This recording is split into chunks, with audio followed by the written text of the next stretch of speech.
Welcome back to my kitchen. Have you tried any of those box meal delivery services where they send you all the ingredients to make several dinners in a box? I can't tell you how much I love the idea of them. I wish I could find one that I liked enough to be my backup for busy weeks when I just don't want to think about what we're going to eat. Last week I tried Marley Spoon and I wanted to share my thoughts about it with you.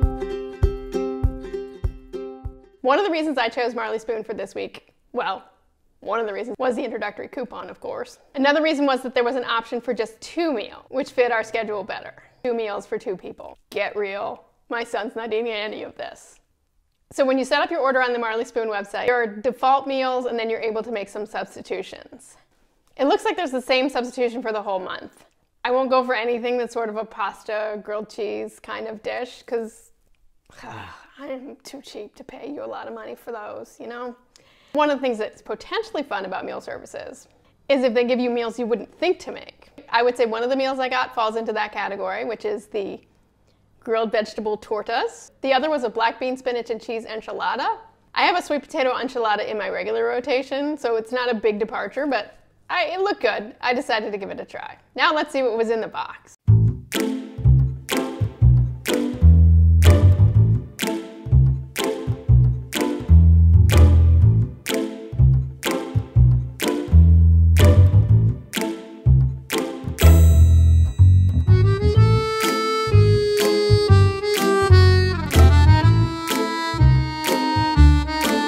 I decided to make the enchiladas on the first night because they required a little less hands-on time.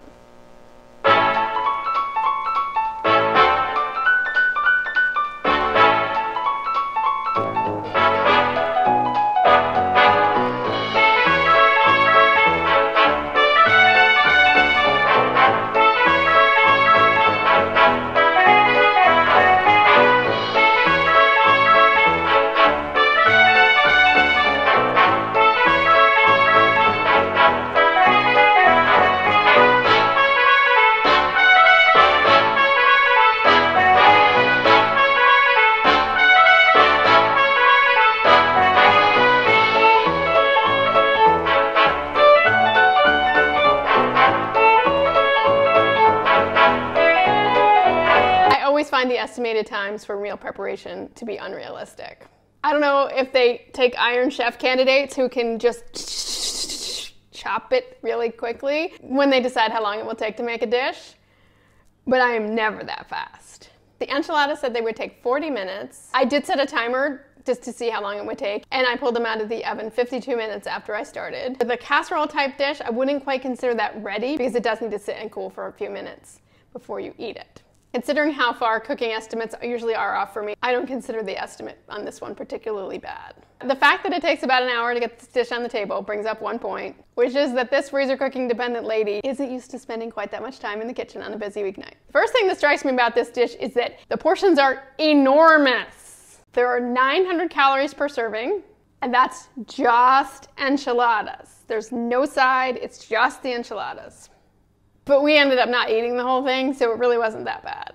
Ideally, I think I would have liked to have 2 enchiladas per person instead of 4, and then a little green salad or something on the side. That's how I would serve it if I were making it from scratch. As you saw in the video, I didn't have the easiest time rolling the tortillas, but it all cooked up fine. I made the tortas the next night and I didn't shoot them at all. That recipe had an insane number of calories. 1,036 calories per serving. Just as a point of comparison, I looked up a restaurant meal that my daughter and I typically split. The Burger Joint Veggie Burger with sweet potato fries and a side of asparagus. And I found that what we typically split and feel quite satisfied has about 900 calories. So this was a lot. I made some modifications. I didn't use the mayonnaise. We actually happen to love this salad dressing. It has 45 calories for 2 tablespoons, and I probably didn't even use that much on the sandwiches. And I didn't even make the sweet potatoes. Personally speaking, the Kaiser roll would have been the thing to get rid of. I just couldn't wrap my head around how to hold the thing together as a dish if I didn't put it on the roll. So how do I rate my overall experience with Marley Spoon? True of any of these services, I didn't have to think about what to cook. True of some of the services I've tried, the food tasted good. And true of very few of the services I've tried, the packaging was super easy to recycle. So those are all in the plus column.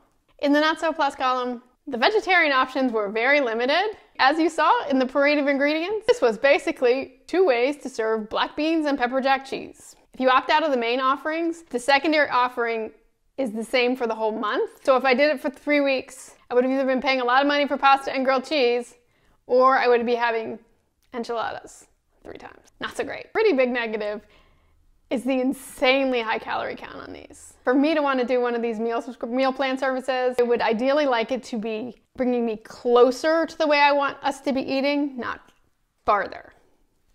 So our family goes into any of these meal delivery services at a little bit of a handicap because we're vegetarians. If being realistic, you'll pay a premium for any of these. Although I do get fascinated because there are some penny pinching reviewers who claim that they really spend less on these boxes than they would in the grocery store. So out of curiosity, I decided to see how much it would be if I had bought everything that's in the box myself. And I went the most expensive way possible. I used the Instacart app, which is convenient. They deliver for you, and in our area they will pick up from Whole Foods. And if you've ever been in Whole Foods, you know, not the cheapest way to get your groceries. At regular price, the box would have been $48. The ingredients in it from Whole Foods, buying everything, that would mean buying a bottle of mayonnaise and a whole can of tomato paste. The total came to $29. If I just had that delivered, it would be another $10, so $39. This is all hypothetical, but you know I would probably throw on enough to get to the $35 minimum to make the delivery charge a little lower. So I consider that to be the most expensive way to get the ingredients into this house, and it basically works out to be $13 cheaper than the box. So do I consider these recipe ideas to be worth $13? Pinterest exists. Honestly, I had planned to bring you a whole series of videos this month about meal planning services. And then I asked my daughter to pick which one we should have for this week. We just didn't like any of the meals enough. A lot of grilled cheese, a lot of pasta. Don't really need to pay a lot of money for that.